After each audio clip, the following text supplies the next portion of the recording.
जय भीम नमो बुद्धाय। साथियों, इस वीडियो में दी गई जानकारी सभी इंटरनेट से और किताबों से ली गई है। ये वीडियो एक जानकारी के लिए बनाई गई है। इस वीडियो का मतलब किसी जाति धर्म को बढ़ावा देना नहीं।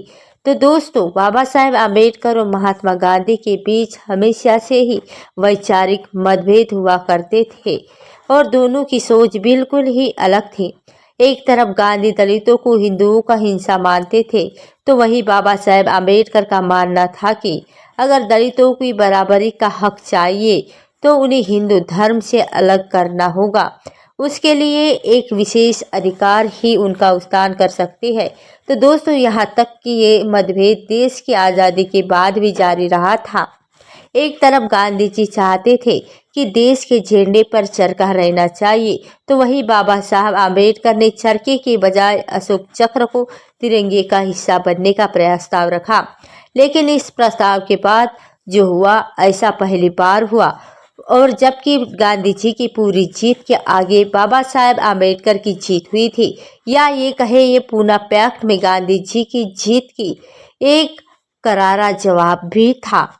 और ऐसा क्या हुआ था जिसके कारण चरखे के बजाय अशोक चक्र को तिरंगे में जगह मिली? दोस्तों, बने रहे हमारे साथ इस वीडियो में और वीडियो को ध्यान से देखें और पूरा देखें। दोस्तों, जब पाकिस्तान बना था उसके बाद मोहम्मद अली जिन्ना पाकिस्तान चले गए थे और उस वक्त गांधी जी भी लाहौर में थे। वहीं पर उन्हें खबर मिली थी कि बाबा साहब ने तिरंगे पर चरखा हटाकर अशोक चक्र लगाने का प्रस्ताव रखा है। तो गांधी जी काफी बेचैन हो गए। उन्होंने अपने कार्यकर्ताओं से कहा कि अगर तिरंगे से चरखे को हटाया गया तो वो तिरंगे को सलामी नहीं देंगे और करेंगे। दोस्तों, गांधी जी ने कहा था कि भारत का एक अपना राष्ट्रीय ध्वज होना चाहिए। ये मैंने सोचा और मैं बिना चक्र के वाले तिरंगे को स्वीकार नहीं कर सकता हूँ। 22 जुलाई साल 1947 को ही इस बात पर मुहर लग गई थी और जब ये तिरंगे पर चरखे के बजाय अशोक चक्र ही होगा, जिसे जानने के बाद नाराज गांधी 8 अगस्त को ही लाहौर से सीधा पटना चले गए।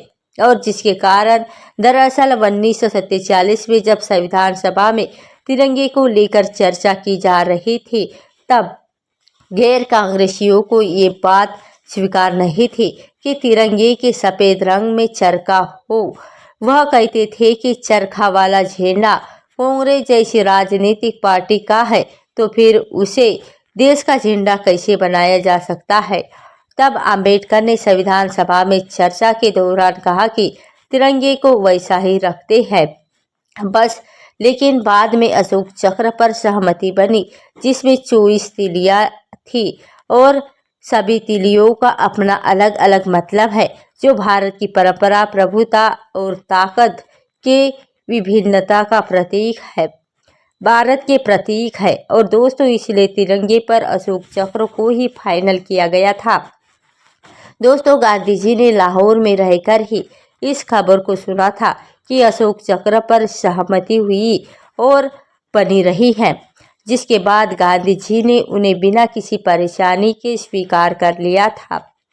और फिर तब से भारत के राष्ट्रीय ध्वज तिरंगे पर 3 रंग केसरिया और सफ़ेद और हरे रंग के साथ साथ सफ़ेद रंग के बीचों बीच गहरे नीले रंग का अशोक चक्र इस्तेमाल किया जाता है।